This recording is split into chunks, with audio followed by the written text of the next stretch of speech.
Greetings to everyone who is joining us online for our conversation today on climate resilience and what more do we need to do collectively as scientists, as innovators, as investors, as leaders in business and communities to work with policymakers to both secure natural ecosystems while also sustaining people's lives and livelihoods.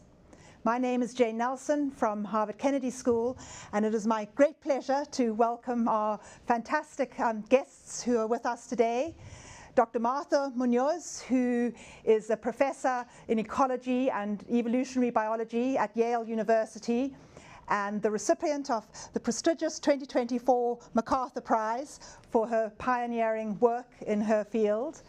Jairo Trad, who is the co-founder and chief executive officer of an innovative climate tech company, Kilimo, which works with farmers and large companies to optimize water use in agriculture while also improving farmer lives and livelihoods. And Andre Hoffman, who is vice chair of Roche Holdings, one of the world's leading pharmaceutical companies. He is currently a co-chair of the World Economic Forum and a mentor to many of us in the field of corporate sustainability and philanthropy. Thank you all for being with us. And as we all know, the planet we're facing intensifying both environmental, socioeconomic, and political challenges. And the escalation of extreme weather events and environmental degradation is already negatively impacting the lives and the livelihoods of some 3.2 billion people around the world. And we know what the challenges are, and I think the leadership challenge is also increasingly clear and compelling. First of all, how do we do a better job at both listening to but also communicating what respected scientists from different disciplines are telling us about the state of our planet and the state of people's lives?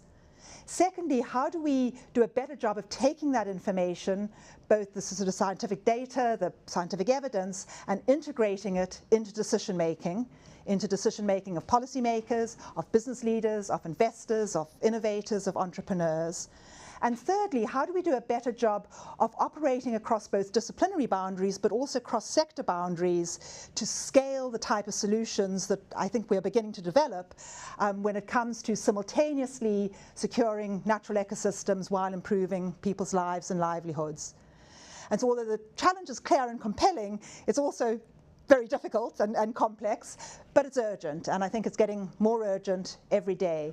And so that's sort of some of the themes we want to pick out in the conversation today. We're going to start our conversation with a pre-recorded presentation from Dr. Munoz, sharing just a small insight into her research on different pathways of adaptation and some of the potential but also challenges of building resilience to extreme weather events and environmental degradation. And then we'll go from that into a conversation. So over to Dr. Munoz's presentation. Life is spectacularly diverse. Think of all the organisms that teem on coral reefs or in tropical jungles. Consider all of nature's fruits upon which we rely for medicine, health, agriculture, and engineering. While living things are so overwhelmingly different, they are connected by a common thread. All of life is the product of evolution, beginning with the first organisms that emerged billions of years ago to those that live today and into the future in which our existence is uncertain. Ever since Darwin's pioneering work in the mid-19th century, we know that natural selection is the primary mechanism by which evolution occurs. Think of it this way. Natural selection occurs when survivorship and reproduction are non-random, with some individuals faring better than others. Over time, this differential success produces evolutionary change. Over enough time, new species can form. Through many years of careful study, scientists have observed the incredibly powerful force that natural selection can exert on organisms. In a famous example, we know that when a devastating drought hit the Galapagos, the resident finches experienced a particularly brutal bout of natural selection. Most birds died, and the few survivors were those with the largest beaks, which allowed them to crack open the very few remaining seeds. And so it goes in nature. Droughts hit, hurricanes hit, selection happens and evolution follows. This perspective emphasizes that natural selection is something that happens to organisms. But there is more complexity to this story. Organisms are not passive vessels exclusively at selection's whim and mercy. Through their behavior, organisms have agency over the selection they experience. When organisms behaviorally buffer themselves from environmental extremes, they dampen the natural selection that they experience, which in turn limit or slow down evolution. I've spent my career exploring the many ways that organisms use behavior to influence evolutionary outcomes, with a particular focus on tropical lizards. My team and I have made some unexpected discoveries about how these lizards and other animals are responding to one of the most pressing current selective pressures, which is climate change, specifically rising environmental temperatures. Now, my fascination with the role of behavior in evolution began about 2 decades ago in the Dominican Republic on the Caribbean island of Hispaniola. Now, near sea level, it's as warm and balmy as you might expect of the Caribbean, but as you go up in the mountains, it gets really cold. So cold, you might think that you're here in New York City rather than in the tropics. Despite the chilly environment, there are lizards on these summits. I was really curious about this. How did these tropical lizards find themselves on cold mountaintops? I spent many years carefully studying these lizards and made a startling discovery. These lizards were not physiologically adapted to life at high elevation. In fact, in most regards, these lizards hadn't changed their biology at all with respect to their lowland relatives. How could they live in a cold habitat despite still being adapted to life in warm environments? It turns out that they were using behavior to recreate the warm, low-elevation habitats to which they were already well adapted. These lizards were incredibly picky about where and when they chose to be active, using the warmest times of day to budget their activities. They may not have been living at sea level, but they made the mountaintops feel like sea level through their behavior. These behaviors also impacted the lizard's evolution. By shielding themselves from natural selection, the physiology of these lizards evolves very slowly. This insight broadens the story on natural selection. Certainly, natural selection still has the power to affect organisms, but organisms also have the power to affect natural selection. Organisms are not entirely at the mercy of their environments. Now, what does this mean for lizards in a warming world? We've spent the past several years exploring how these lizards and others from the Caribbean have been responding to rising temperatures, and we've made some interesting discoveries. Lizards that are good at using behavior to their advantage typically live on forest edges, where there's abundant sun and shade. They shuttle between different patches, which allows them to maintain a stable body temperature, even when the environment fluctuates. As a result of these buffering behaviors, these thermoregulating lizards have not evolved a more heat-tolerant physiology. Keep in mind, however, that this is not an inexhaustible strategy. Without sun and shade patches, these lizards cannot avoid experiencing warming-driven selection.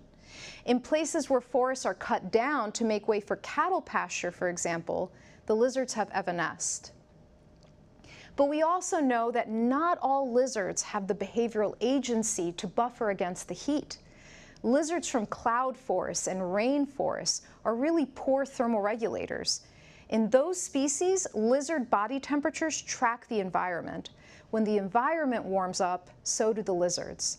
So they can't use behavior to their advantage. Instead, these lizards should experience the full brunt of natural selection. And that's exactly what we've observed. Over the past decade, their heat tolerance has increased by about 2 degrees Celsius. This is an incredible amount of physiological change in a really short window. This also is not an inexhaustible strategy.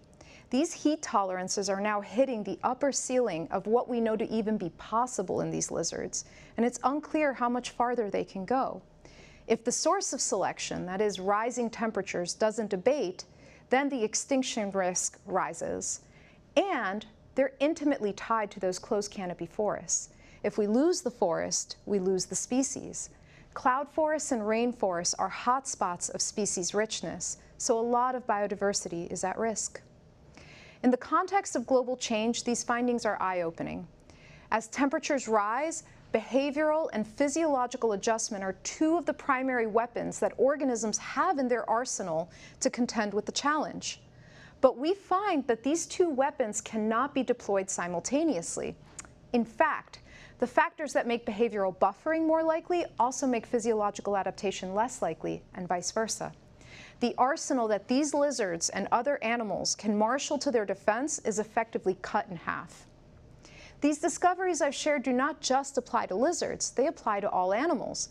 Behavioral buffering presents an immediate line of defense, and organisms do capitalize on that agency when they can. Behavioral buffering isn't equally accessible to all animals. Corals, for example, cannot move. When their capacity to physiologically adjust is exceeded, they bleach and die. And this message applies to us as well. We are all subject to global change and its many consequences, not just our generation, but also the ones that will inherit our decisions, both the beneficial and harmful ones. We are already experiencing the health, food, and economic costs of rising temperatures. We are losing biodiversity and all the innovations for human health and society that they may harbor. In many ways, we are no different than these Caribbean lizards and other organisms on Earth. Our access to resources, health, and well-being are all on the line. Most people on this planet are faced with constraints that limit their individual agency over this global, multidimensional challenge. Some of us, however, have greater power and agency to change circumstances, to improve the landscape for all. We're here to discuss how decisions made in the present will impact the future. I encourage us to reflect on those choices, the agency we choose to enact, and how those will determine resilience, vulnerability, or loss.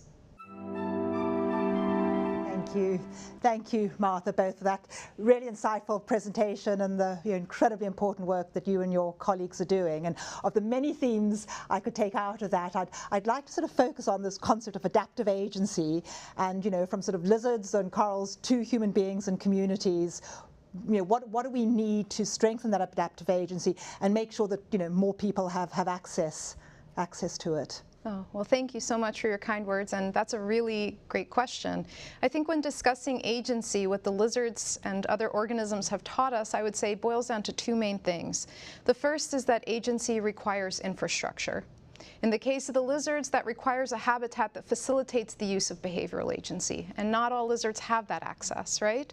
So infrastructure and the ability to use agency, and whether and how it is doled across different factions of society, different organisms, different ecosystems, is a topic for consideration.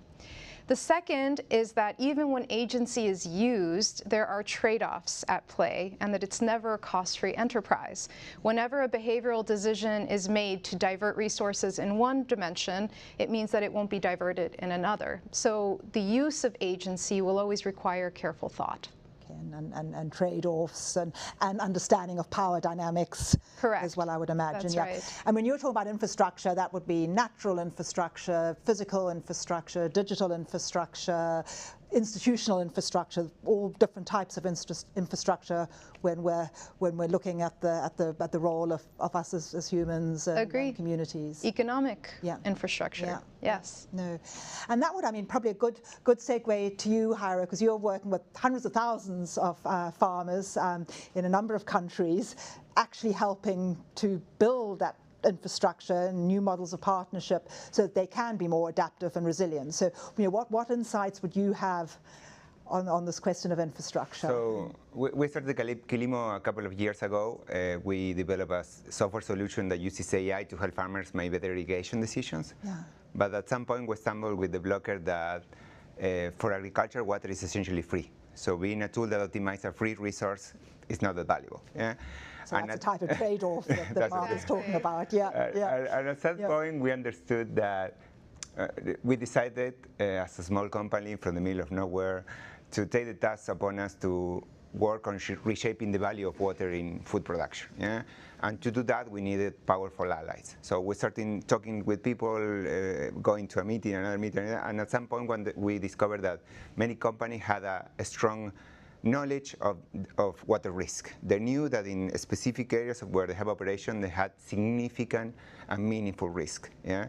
And they didn't have enough infrastructure to invest outside of the fence to help the overall watersheds to be healthy, right? So we developed this model where we connect these companies that want to invest in water security, sometimes for environmental responsibility, but many times for a pure risk management strategy, focused purely on the business continuity. We connect these companies with farmers that can save water in the same watershed where they have operation. So far, we have a partnership with multiple Fortune 100 companies that are working with us to help the farmers in the watershed be more efficient with the water they save, and by doing that, those farmers are getting paid and we provide those incentives. So we're building this economic infrastructure in a way that rewards behavior and reinforces that behavior at the farmer level by partnership with a very unlikely ally. Yeah. And at the same time, that's not only incentivizing both better water use, but broader biodiversity management, ecosystem management, I assume, and also giving farmers livelihoods because they're becoming part of value chains. So the interventions we do are either providing a software tool, but we also finance physical infrastructure. We install irrigation equipment on the farmer level, and we finance regenerative agriculture interventions. So these farmers have better infrastructure, better access to technology, and better soils. So that's only happening because us and a lot of people in the space has managed to build this model where companies can account and acknowledge how their water impacts are there, how much money they have at risk, and how they can start putting resource on managing those risks. Absolutely. And picking up on that question of trade-offs, because if you're a smallholder farmer, you're not going to be preserving the water if there's not the incentive there. Yeah. And so looking at those trade-offs and providing not only the information and the technology, but the incentives that can help the farmers make more informed decisions. With the problem as old and as water and agriculture, it's never a technology problem. Yeah, the problem there is always what are the incentives we're putting there and what's the framework we're putting those farmers to make decisions for tomorrow and for the next 50, 100 years. No, exactly, and I think that's a good segue to you, Andre, in terms of incentives and larger corporations, investors that have either been here for 100 years or hope to be here for a future 100 years. Harry's given us the example of agribusiness companies linking with smallholder farmers and helping to build both resilience and adaptation economically as well as environmentally. I mean, where do you see some of the best practices in terms of large corporations and investors really integrating some of these themes of resilience, adaptation, nature positive, and building the internal infrastructure as well as sort of the value chain infrastructure to embed these into corporate decision making and investor decision making? Well, thank you very much for the question. When you look at resilience and infrastructure, we tend to look at farmers. We tend to look at ways of producing goods with nature.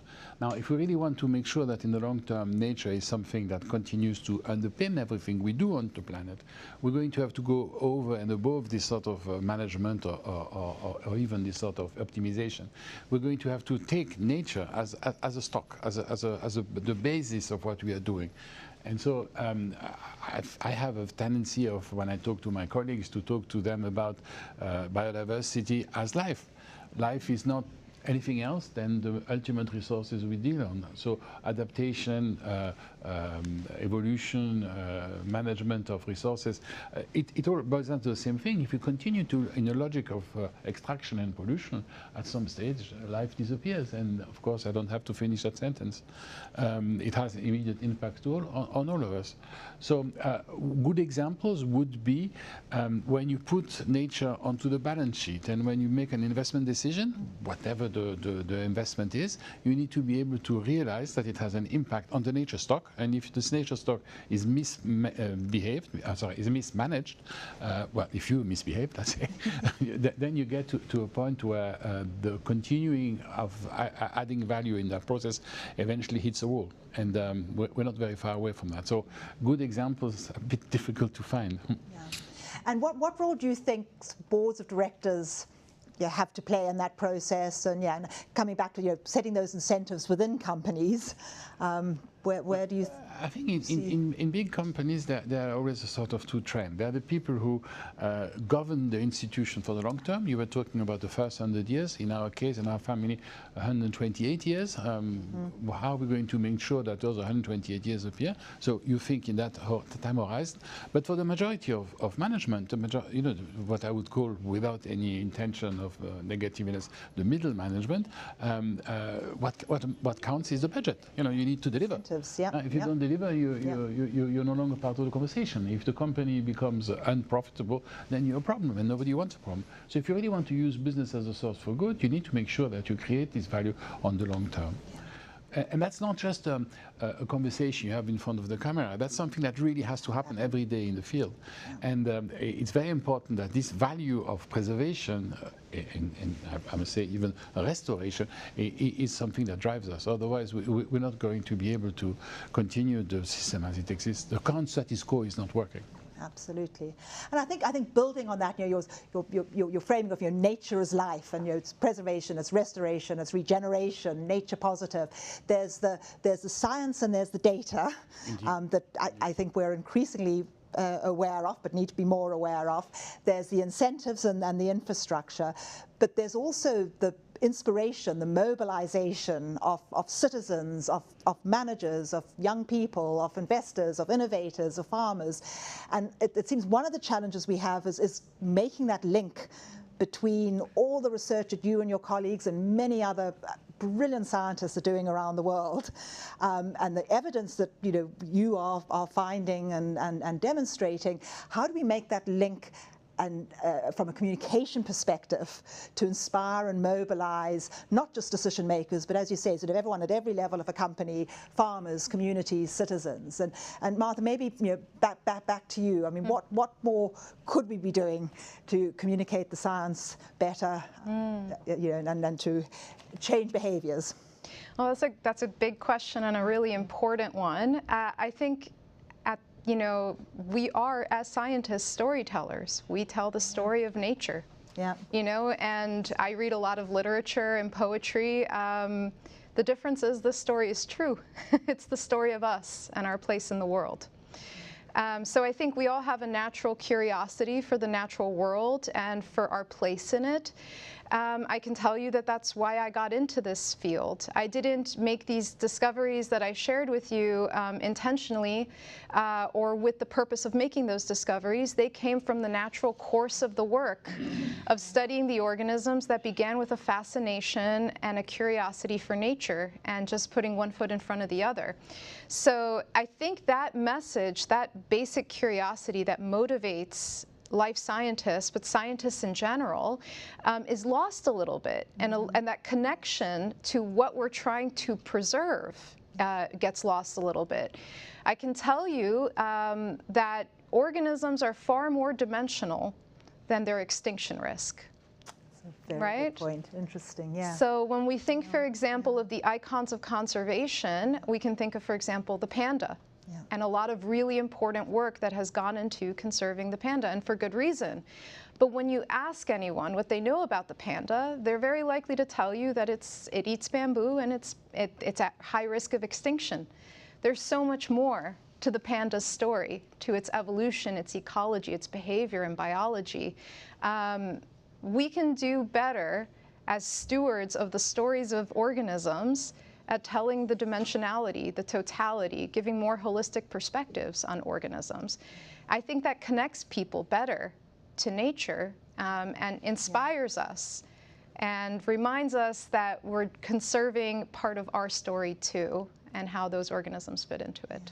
That's a wonderful, to add to that, of course, the panda is known, it's studied, it's been a subject for a long time, but there's so much more of the natural world that we don't even know about. I always take the example of a wetland. We know what's flying, we know what's in the water, we know what's at the interface, but as soon as you go deep into the mud, it's terra incognita. There are thousands of bacteria that we will probably never even know, and we need to tell stories about that as well. Life sometimes is smelly and muddy, and it's not only about nice pandas. Yeah, I agree. I would like to chip in there because connecting two dots between long-term and storytelling, I think that we have to make a conscious effort of working around long-term storytelling because, especially in the climate scene and the nature scene, fear is an amazing short-term tool. We can get a lot of money delivered to pandas by talking that we're going to go extinct tomorrow. Yeah, first, nature doesn't work that way. Nothing is going to happen tomorrow in 2 seconds. Things have a long term, and we don't know all the long-term implications of things happening. Second, it has been proven by science that it's not the best way to do things. Fear brings short-term action, but a long-term reaction that ends up in very, very, very dark spaces. And one-dimensional thinking. That's one dimension. I think that it's key that we bring this long-term story that are positive, that talk about consensus, how we're here because we agree on things, that talk about doing this small thing is going to bring to another small thing that's going to bring to an extra big thing. So I think that finding this way of bringing a new climate storytelling that is positive and moving forward, and it's not focusing getting a lot of money tomorrow in action, but getting the biggest amount of humans agreeing that this is a big issue that we need to act on. No, absolutely. And I mean, and how are you doing it at a community level? I mean, sort of community storytelling, and again, you know, just the incredible power of indigenous knowledge and oral histories and oral storytelling, you know, community consensus building. How are you, and also linking the stories of smallholder farmers to large companies? I mean, what? For us, it's always very important. We try to be very respectful of everybody's story. So I come from a small town of 700 people. So it's a very small town in the middle of nowhere in Argentina, literally. And there you get to learn that, for example, some common idea is that the farmer is this poor person that is covered in dirt. They're probably covered in dirt, but that's because they're working and creating food for all of us. Yeah, so they're there. So putting and what we always try to do in these and many stages is to put a real perspective of who are the stakeholders and what the value they bring to the table, and especially for the people in position of power, not to treat them as a sort of like object that is put in a box and only that box. Yeah. So for us, is bringing as much positive and broader story about the panda, about the farmers. In our case, that's what we do. About the mud. And bringing that to light is extremely important because first, acts the complexity that we need to manage in the scenario, but also make you understand that the thing that is on the other side of the table is living and with multiple dimensions. Yeah. And Andre, coming to you on this concept of storytelling, in some ways, as you know, Jairo was sort of talking about sort of stakeholders and telling, you know, more holistic stories about all the species, including ourselves, telling collective stories at a community level. What's the corporate equivalent? I mean, you've been a real proponent of the stakeholder capitalism model, and you know, companies in an evidence-based way, telling that more holistic story about who they are, corporate purpose, impacts both on nature as well as on other stakeholders. Where do you see corporate storytelling has to go to promote resilience and adaptation? I think that in humanity in general, we rather like entertaining some myths, and then there's this idea that professionalism is actually making money. That's what it is. Yeah.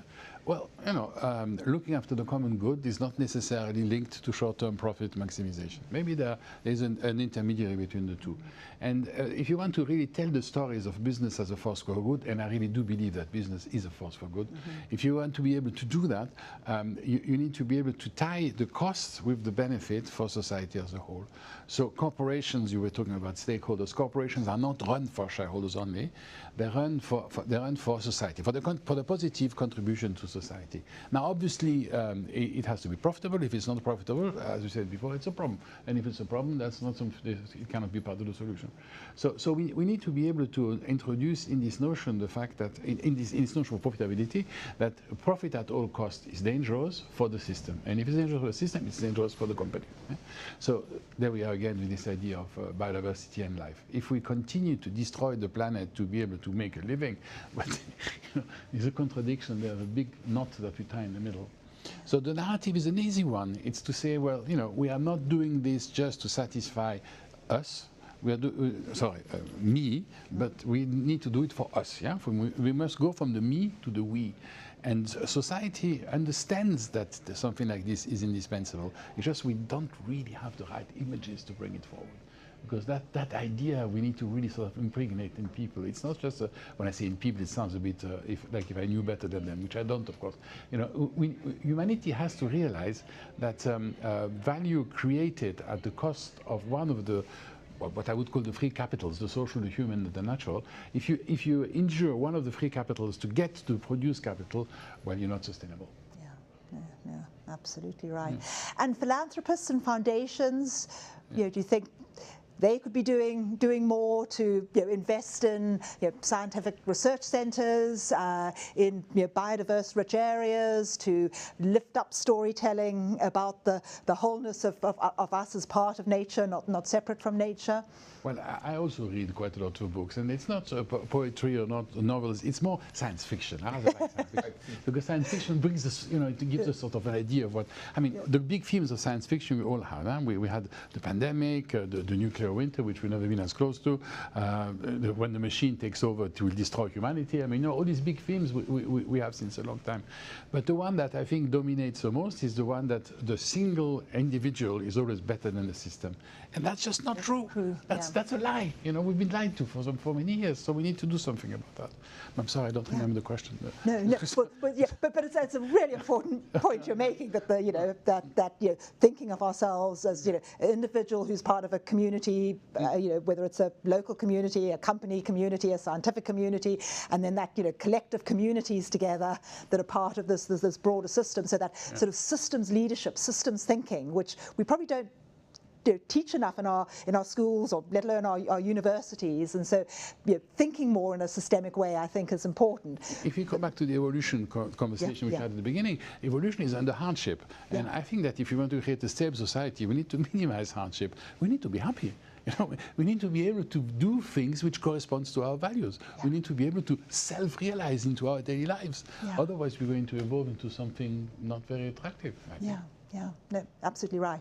And then the sort of question I was sort of aiming to get at also was the role of philanthropy, because I know the World Economic Forum is now bringing philanthropists much more into this conversation of helping to support the system, whether it is scientific research or community empowerment, addressing some of the storytelling challenges that we face and opportunities. I mean, obviously philanthropy does a lot of good, and we invest in the right thing. We help the research, we help the agriculture in certain places, but really there is something basically flawed in this, because this is the concept of giving back. Now, I mean, if you give back, it implies you have taken. And I'm sorry, I haven't taken. I have, with somebody else, created something which helps the patient. Our pharmaceutical business does not employ people because they're profitable. It employs people because they allow us to bring solution to unmet medical need. And so for me, this idea of co-creation of value is much more important than giving back. It's the story of James Bond. James Bond kills, but he kills for the king, so it's okay. He kills. He still kills, And so the idea of making profit at all costs, because after that we give back to society, for me that's a basic flaw of the system. No, I don't want philanthropists who are listening to stop giving, and please continue to give. It's a good idea. It's a pool of money that you can actually use for something. But believing that it justifies it's not how you spend the money that matters. It's how you make it. How you make it, absolutely. And that's so important. If you don't get that thing through, So that's my view of philanthropy. Sorry. No, and I think that's a very, very strong message of not how you spend the money or allocate the money afterwards, but how you make it, as well as how it gets allocated. And I want to pick up on that theme of co-creation and sort of co-problem solving. And Martha, come back to you, and that you're obviously an esteemed scientist. You're based at Yale, but you do a lot of work in the field, on the ground, with local communities, local partners. How are you co-creating in a way that, as Jairo mentioned, sort of recognizes power dynamics, recognizes that not everyone has the same access to infrastructure, to information? What are you doing to not just build partnerships, but to co-create solutions and enable your research? Oh, that's a great question. I do these collaborations in the name of science. So the purpose of the work that I do is to understand the organisms better, hopefully ultimately to conserve them better. I engage in institutional partnerships. This means that, you know, for example, in the Dominican Republic, I've been working there more than a decade and a half. I've established relationships with people in the government, in museums, in universities. People who are in my lab, you know, formerly worked for the government in species conservation in the Dominican Republic. So the idea that science can occur in this spatial vacuum is generally untrue. And I would argue that the quality of the work we've been able to do and the impact of that work has been broadened because we've made strong partnerships with non-academic entities. And in my experience, the total is always greater than the sum of the parts. So yeah, we've benefited a lot and grown a lot through these collaborations. And as sort of indigenous knowledge and traditional knowledge, how do you sort of incorporate that? Local naturalists, people who, I mean, we are naturally curious about the world around us, and the places where I do research is no different. I have learned so much about the organisms by talking to like-minded nerds, people who like to go out, study the organisms, explore where they live, and they, you know, those individuals have become collaborators, true collaborators in the research. There isn't a project that I've done that hasn't benefited or required or grown because I've worked with people who know more about the organisms than I could ever hope to. Yeah.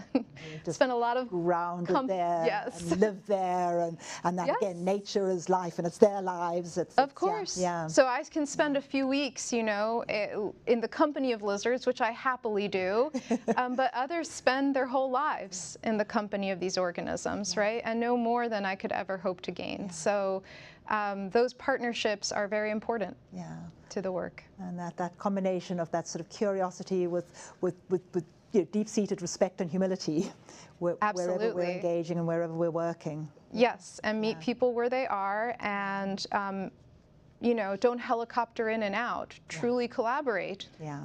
Those have turned into friendships and partnerships and long-term collaborations. You know, I see as this part of the same ecosystem.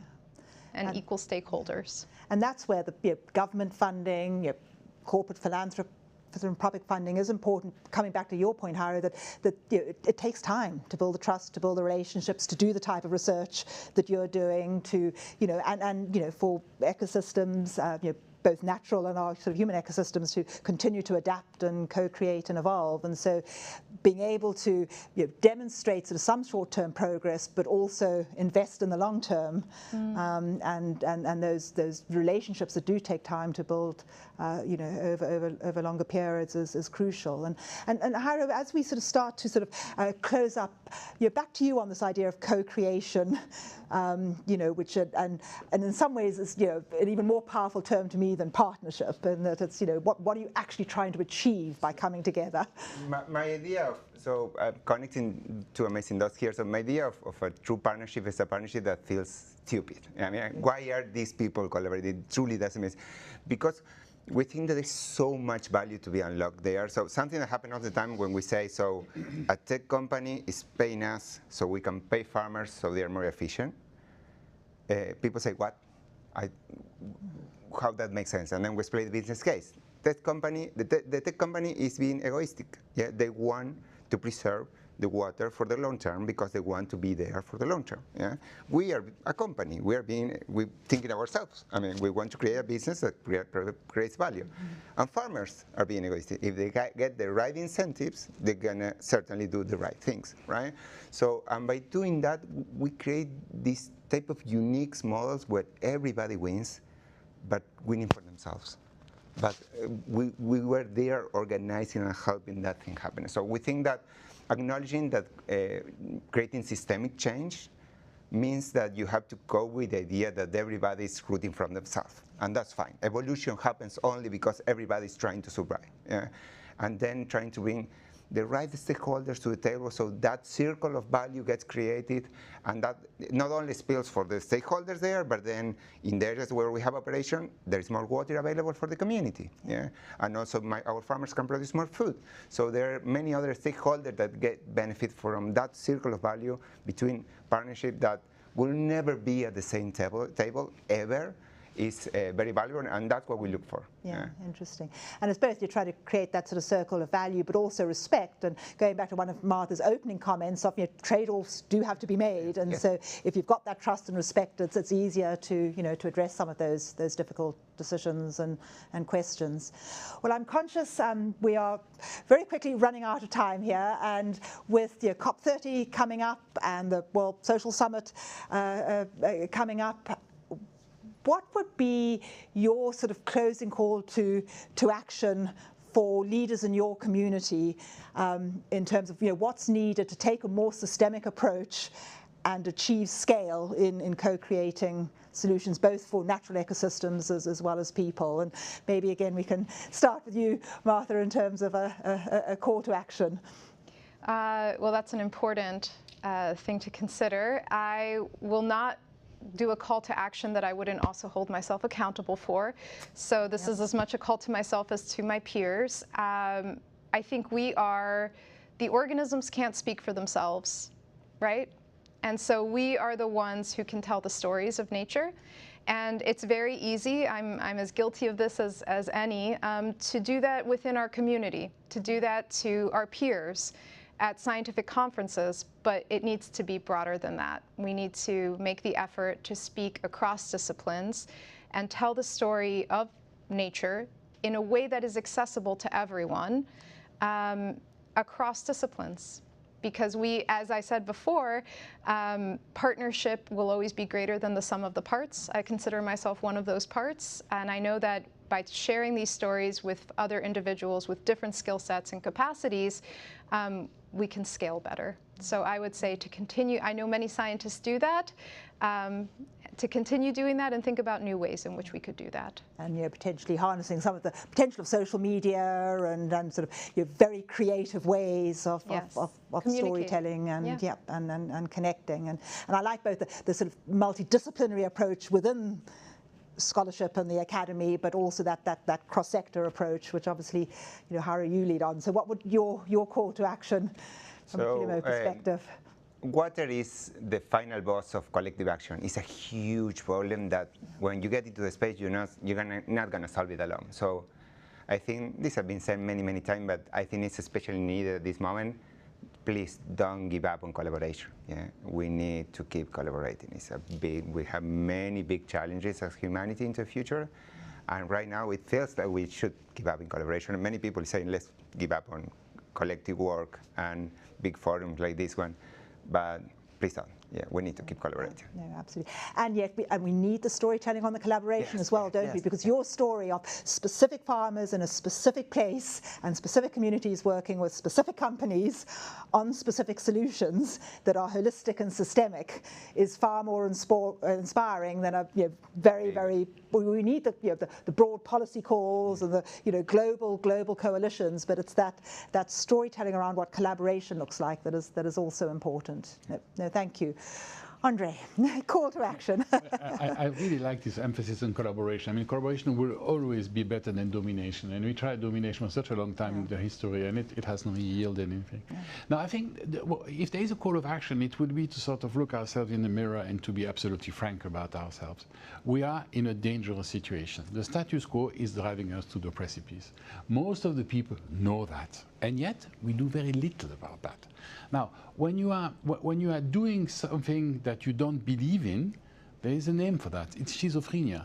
It's a split personality, and it's a pathology. And if you're ill, you should go and see a doctor. And now one of the things you should really do is to accept the fact that our current behavior needs to change. Now, how do you change a system? Because that's what we're talking about. I think you need to start at the own personal level. So for each individual, try to identify your frustration, your schizophrenia, and deal with it. It doesn't have to be saving the panda, to come back to the example. It doesn't have to be saving the Amazon. It can be just being a happy person. We will not improve the system, we will not change the system with unhappy people. people.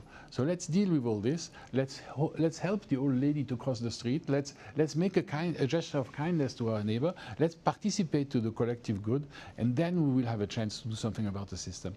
But to a certain extent, the common good is based on happiness, and that's what we need to work on. Yeah, happiness and respect. And I think that's a wonderful way to finish. I think 3 key takeaways from this very rich conversation, and thank you all so much for being with us today. One is, nature is life, our lives as well as the lives of all the species, and for many of the species we're at the precipice, and there is an urgency here that we have to address, but we have to address it in a way that brings in creativity, curiosity, co-creation, problem-solving approaches, and a more systemic approach. But we cannot separate ourselves as the human species from both the risks but also the incredible opportunities of being part of the broader natural system. Secondly, this key point about taking a systemic approach, understanding, whether it's at a local community, at a global level, within your sort of research domain, who are the key stakeholders? How do we both get the key stakeholders around the table, recognize the power dynamics, and through genuine respect and consultation, understand the system, understand the infrastructure, opportunities, constraints, the incentives, so that we can make that sort of collective decision-making work. But then I think that final point that all of our leadership responsibilities as individuals, and curiosity, kindness, seeing ourselves as something larger than ourselves, as someone who engages a lot with students and young people. How do we absolutely communicate the sense of urgency, because we do face major challenges as a global community, at local communities, but also that sense of possibility of what can be achieved both for ourselves and the broader natural system that we're part of. So thank you, all of you, very much for being with us. Thank you to the World Economic Forum for bringing us together and continuing to try to build those partnerships across disciplines and across sectors to find shared solutions. Thank you very much. And thank you, Jane. Thank you, Jane. Thank you.